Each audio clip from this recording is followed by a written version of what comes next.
Could one quirky comedy actor have had a completely different career had he starred in Donnie Darko? You may be surprised how much can change when an actor turns down a role.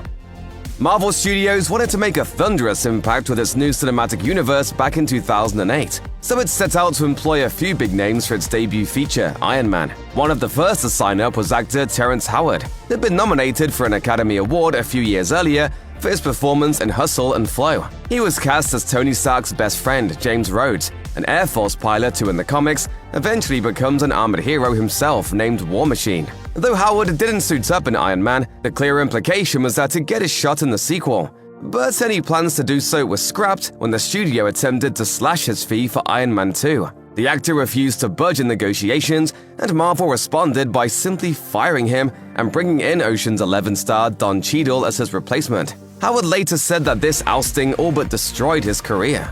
He would eventually rebound, starring in the Fox drama Empire beginning in 2015. But there's no denying that his movie career took a massive hit after missing out on Iron Man 2. Cheadle, meanwhile, went on to play Rhodes in a pair of Iron Man sequels. He also reprised a part in Captain America: Civil War, 2 Avengers movies, and a couple Disney Plus series. He's slated to take the lead in his own Marvel movie, Armor Wars, though it doesn't have an official release date as of early 2024. Initially a quasi-sequel to the 1968 thriller The Detective, 1988's Die Hard evolved into its own action movie.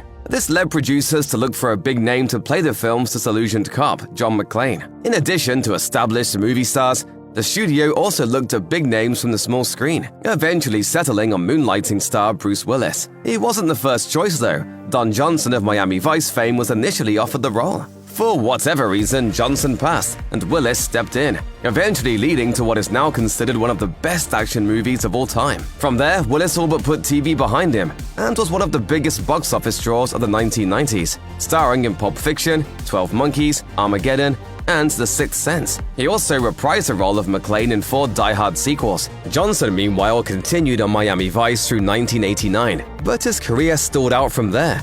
He made a comeback in 1996 with his TV series Nash Bridges, which lasted a strong 6 seasons, but he never did find the blockbuster movie success that his replacement Bruce Willis did. In the early 2000s, Rachel Dratch made a name for herself on Saturday Night Live with characters like Debbie Downer, and was ready to take the next step in her career after leaving the show in 2006. Aiming to grab a leading role on a hit TV sitcom, she discovered that her SNL compatriot Tina Fey had created a part just for her in the semi-biographical workplace comedy 30 Rock. After filming a pilot episode, however, the decision was made to ditch Dratch in favor of Jane Krakowski, who went on to play pompous actress Jenna Maroney for 7 seasons. Dratch never rebounded, sadly, though she did make a series of guest appearances on 30 Rock in a variety of different roles. Eventually, she turned to voice acting, where she found success on Fish Hooks, The Awesomes, and Imaginary Mary, among others. Dratch doesn't seem to struggle for work, but there's no telling where her career might be had she not been scratched from the Emmy Award-winning 30 Rock. Oh, well, I hadn't thought of that. That's the thing, so few do. Along with the likes of Breaking Bad and Mad Men, the FX crime drama Sons of Anarchy helped usher in a wave of prestige TV drama in the late 2000s, and Charlie Hunnam was at the center of it all. For 7 seasons, he starred on Sons of Anarchy as Jax Teller, head of a dangerous motorcycle gang.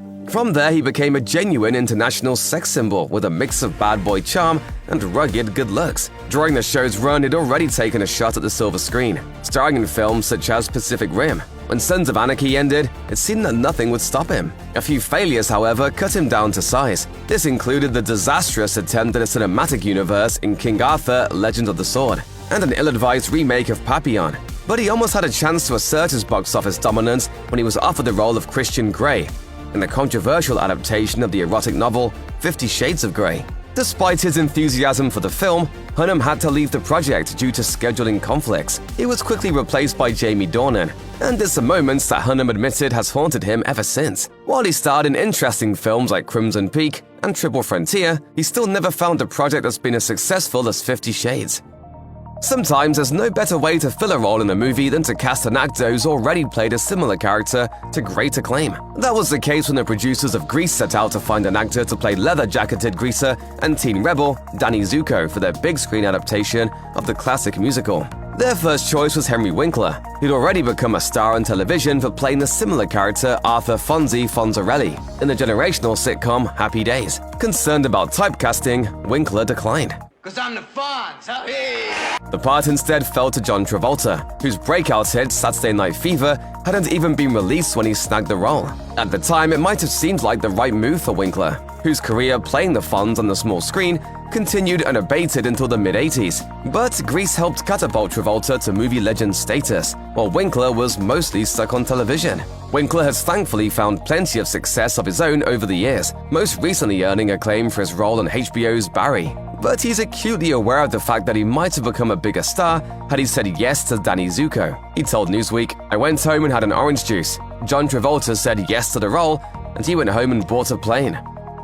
In the late 1980s through the 1990s, Christina Applegate was a TV sitcom star, appearing as daughter Kelly Bundy in Married with Children. During the show's 11-season run, she attempted to make the jump into the movies but didn't have much success, starring in disappointments like Don't Tell Mom the Babysitter's Dead, Vibrations, and a bit role in the Tim Burton flop Mars Attacks. In 2001, she was offered the lead in the comedy Legally Blonde. But perhaps due to her spotty track record and apparent need to pick her projects more carefully, she hesitated. Feeling like it was too much like her role as Kelly Bundy, she chose not to do the film. As we know now, Applegate's decision to pass on the project wound up being a major blunder. Legally Blonde was a massive hit and helped her replacement, Reese Witherspoon, break out in Hollywood. Applegate told Vanity Fair many years later, "I wouldn't toy with the idea of Legally Blonde because it felt too fresh getting out of Married with Children. It was very similar on paper." Looking back, the actor eventually concluded that passing on the role of Elle was a mistake. Aside from the money she would have made, missing Legally Blonde shut down her chances at other big movies, as Witherspoon went on to become a box office star. From Rocky to Rambo, Sylvester Stallone was one of the biggest action heroes on the scene. In 1993, he went sci-fi for Demolition Man, where he played a 20th century cop named John Spartan, who was cryogenically frozen and unthawed in 2032. With the help of a young female officer in the future police force, he must track down a deadly killer from his past. For Stallone's sidekick, the movie casts a mostly unknown actor, Sandra Bullock. But she was actually a replacement for Lori Petty, who was fired after just 2 days of shooting. At the time, Petty was coming off a star turn in the baseball movie A League of Their Own. And according to Variety, she was fired due to creative differences with producer Joel Silver. Though Petty did rebound with Tank Girl a couple of years later, which became a cult classic in its own right, the bulk of her subsequent career has been in smaller indie films, supporting roles, and television. While she's carved out a nice niche for herself over the years, Petty never did match the heights of Bullock, whose part in Demolition Man helped rocket her to fame. When Terry Farrell was cast to play Trill Science Officer Jadzia Dax on Star Trek Deep Space Nine, she was almost entirely unknown. Now part of an iconic sci-fi franchise, Farrell's status grew, and after 6 years as Lieutenant Dax, she wanted to explore other opportunities. Producers weren't interested in reducing her appearances, so they axed her from the show and replaced her with Nicole DeBoer. In the immediate aftermath, Farrell did snag a leading role in Becca alongside sitcom legend Ted Danson. But after a solid few seasons, Becca bottomed out and Farrell's career never recovered. She spent years in a war of words with Trek producers who claimed she'd been greedy during contract negotiations. While it's tough to say if Farrell could have continued in bigger roles had she stuck around for the final season of Deep Space Nine, her unceremonious exit did her no favors. By 2003, Farrell was almost entirely out of acting, and she still counts Lieutenant Dax as her biggest role. Okay, son, my beloved old friend. I'm Jadzia now. If you're at all familiar with actor Richard Kiel, it's almost certainly thanks to his role as Jaws in a pair of iconic James Bond films, The Spy Who Loved Me and Moonraker. At a towering 7 foot 2 inches, Kiel was often brought in to play imposing characters, like the steel-toothed Jaws. So when the Incredible Hulk TV show needed a behemoth of an actor to play the titular Jade Giant, he was the obvious choice. After filming for a few days, however, it became obvious that Kiel's sheer height wasn't enough. Looking for someone with the bulk and mass of the muscle-bound Green Goliath, Kiel was dismissed, and in came bodybuilder Lou Ferrigno. After joining the Incredible Hulk, Ferrigno became synonymous with the character. Continuing in the role for all 5 seasons, and 3 subsequent TV movies. He even voiced a character in a 1996 animated series, and returned to provide the big screen grunts and growls for Marvel's The Incredible Hulk in 2008. As for Keel, he once claimed that he didn't regret losing the role because the experience of shooting the pilot episode of The Incredible Hulk was extremely unpleasant for him. Nevertheless, it left him relegated to smaller parts. And while he did manage to appear in a handful of memorable movies, nothing ever made him as famous as Ferrigno's Angry Green Giant. You wouldn't like me when I'm angry. In 2008, Paul Thomas Anderson's There Will Be Blood received 8 Academy Award nominations and won 2, including Best Actor for Daniel Day-Lewis. The film also wound up being a turning point in the career of Paul Dano, who played the dual roles of identical twins, Paul and Eli Sunday. The roles helped establish him as an up-and-coming star, leading to movies like 12 Years a Slave and The Batman. But his career may have turned out very differently if the first actor chosen for the role hadn't walked away just weeks into filming. That actor was Kel O'Neill. And while rumors persisted that the inexperienced thespian had quit because it felt intimidated by Day-Lewis, the truth is far more mundane. Not feeding up to the rigors of the role, O'Neill decided to leave and the producers agreed, paving the way for Dano's introduction into the film. Since then, O'Neill has largely disappeared from acting, with his last on-screen appearance coming in 2010. Despite how it impacted his career, O'Neill doesn't seem to regret losing out. He felt that acting ultimately wasn't a fit for him, so he moved behind the camera to direct The Empire Project in 2012. Speaking about Anderson in an interview for PBS's POV Interactive Shorts, he explained, "If he hadn't fired me from There Will Be Blood, I would probably still be an actor dreaming of making my own films." One of the biggest sitcom hits of the early 90s, The Fresh Prince of Bel-Air, was led by a young Will Smith as the eponymous royal teen from West Philadelphia. For the first 3 seasons, it was actor Janet Hubert who played his aunt, Vivian Banks, but she was booted from the series and replaced by Daphne Maxwell Reid. Conflicting stories about Hubert's departure made the rounds, with the actor tossing dirt at network executives who she believed had it out for her. Smith, however, had a different story. He claimed it was actually Hubert's behavior on the set that led to her firing, adding that she wanted the show to be more about her than the title character. He even alleged that she had referred to him as a snot-nosed punk, and that she was mad he got his own show. Whether it was her attitude or just her exit itself, Hubert struggled to find more regular work in the aftermath. She fell into a series of single-episode guest parts on various TV shows, including Coach, Dave's World, and The Pretender. It wouldn't be until 2005 that she'd even have a regular role on TV again, this time on the daytime soap One Life to Live. It was far from the network sitcom success she'd once enjoyed more than a decade earlier. If you're a fan of 80s movies, you may be familiar with Deborah Winger, who appeared in some of the biggest films that decade. From Urban Cowboy and Legal Eagles to romantic dramas like An Officer and a Gentleman and Terms of Endearment, she could be seen in hit after hit. The 1990s weren't as good to her though, and it seems that when the decade had turned over, so too did her career. But if she hadn't walked away from one of the biggest comedies of 1992, it might have been very different. Cast to play Dottie in A League of Their Own, Winger actually spent months prepping with the Chicago Cubs to learn the game of baseball. But when pop star Madonna got the role of May, Winger balked and quit the film in protest. Despite collecting a paycheck for her work, she was replaced by Gina Davis, who had just earned an Academy Award nomination for Thelma and Louise. When all was said and done, A League of Their Own collected more than $130 million at the box office, and Davis turned in a Golden Globe-nominated performance in Winger's old role. Winger herself never starred in a blockbuster film ever again. There's no crying in baseball. The Hogan Family might be one of the 1980s most underrated sitcoms, airing for 6 seasons between 1986 and 1991. It starred Sandy Duncan as Aunt Sandy, who arrives to take care of her 3 precocious nephews after the death of her sister. But the Hogan Family actually started out under the name Valerie, and initially starred Valerie Harper from The Mary Tyler Moore Show, and Rhoda. She played a busy housewife and mother. However, due to a bitter contract dispute between Harper and the studio over a pay increase, her character was killed off after the 2nd season. In the aftermath, Sandy Duncan was brought in to lead the show for 4 more years. And though it didn't propel Duncan to superstardom by any metric, Harper's contentious dismissal did effectively end her days as a sitcom star. While she did get the last laugh in the courtroom, suing the studio and ultimately receiving $1 million settlement for wrongful termination, her career as a leading lady was all but over. Perhaps studios were leery about hiring her after the debacle.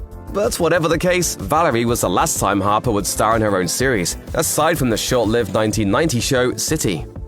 Rachel Lee Cook first gained attention for starring in The Baby-Sitters Club in 1995, before more hit teen flicks brought her to greater prominence. These included leading roles in All I Want to Do with Kirsten Dunst and Gabby Hoffman, and of course her star turn in She's All That opposite Freddie Prinze Jr. in 1999. She had a chance to become a true superstar a year later, when she was picked by director Bryan Singer to play Rogue in the first X-Men film, but she turned down the offer. Instead of Cook, it was Anna Paquin who nabbed the part, and the replacement star would go on to appear in 4 X-Men films. Paquin turned that fame into a lead role in True Blood, and 20 years later, Cook's career is hardly much by comparison.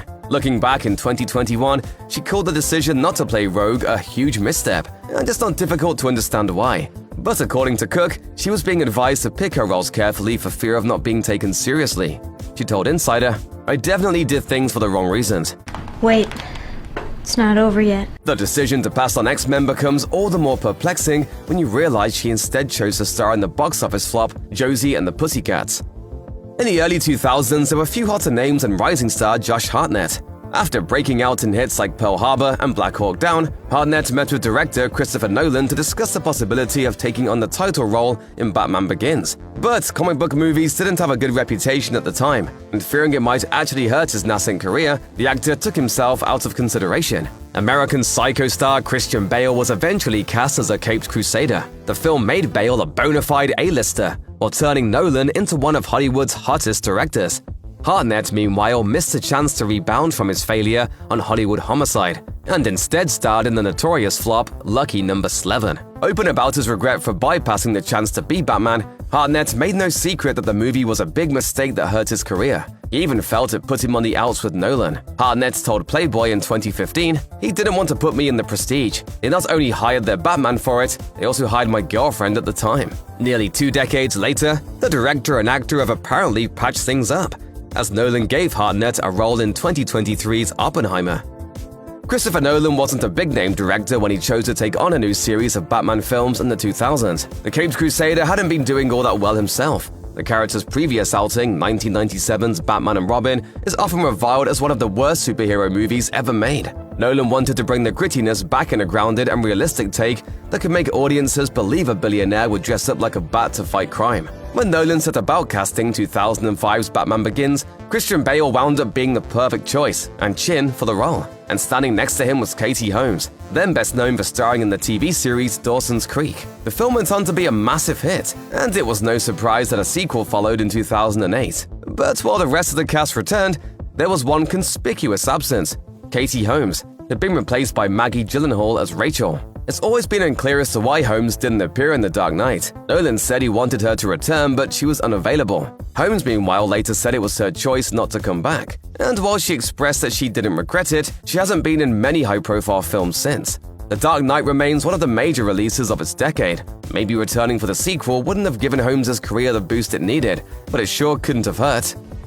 Harrison Ford was one of the true megastars of the 1980s, thanks in large part to starring roles in 2 of the decade's biggest franchises, Star Wars and Indiana Jones. The latter is, in many ways, Ford's own personal franchise. More than 4 decades after the original Raiders of the Lost Ark, 2023's Indiana Jones and the Dial of Destiny still featured Ford as the archaeological action hero. So it may come as a bit of a surprise that, originally, Ford wasn't meant to play the part. Producer George Lucas had already worked with him on American Graffiti and Star Wars, and wasn't interested in doing so a 3rd time. So Tom Selleck was offered the part. Unfortunately, he landed 2 roles simultaneously. Not only Indiana Jones, but also the lead in the CBS TV show Magnum P.I. The network refused to let their new star delay filming in order to shoot Raiders, and Selleck was forced to turn down the job. No choice. In fairness, Magnum P.I. was a huge hit show and made Selleck a TV star, but it never really led to a big screen bounce for him. Ford, meanwhile, continued to lead dramatic and action movies for decades, and Indiana Jones remains one of cinema's most beloved adventure heroes. Magnum was a good show, and Selleck has done others, but his star could have been far brighter if it worn a fedora. One of the biggest cult hits of the early 2000s, Richard Kelly's Donnie Darko starred Jake Gyllenhaal as a troubled teen dealing with visions of a monstrous rabbit and the complexities of time travel. The 2001 film wasn't a big hit in theaters, but it became an instant cult classic on home video, and Gyllenhaal gained attention with his moody performance. It may surprise some to learn that it was actually Jason Schwartzman who was first cast in the role. In fact, it was his presence on the project that actually got the movie made in the first place. Unfortunately, due to scheduling conflicts, Schwartzman had to drop out at the 11th hour. Kelly was forgiving, knowing the film never would have been greenlit without the Rushmore star, and Gyllenhaal stepped in. In hindsight, it's easy to see why his departure was a mistake, as Schwartzman instead went on to star in Slackers, an unfunny and forgotten teen sex comedy. He struggled to land another hit before finding his niche in quirky comedies, reuniting with Rushmore director Wes Anderson for 2007's A Darjeeling Limited and The Grand Budapest Hotel in 2014. At the same time, Gyllenhaal quickly became a heartthrob and huge star himself, and he remains one of the most bankable names in Hollywood. Looking back, it's fair to wonder where both actors would be had Schwartzman not left Donnie Darko. Around the turn of the millennium, British actor Hugo Weaving played a pair of iconic roles. He put on elf ears to play Lord Elrond in the Lord of the Rings trilogy, and a pair of dark glasses to play Agent Smith in The Matrix. In 2005, the adaptation of Alan Moore's V for Vendetta needed its mass vigilante, and Weaving was chosen to bring him to life.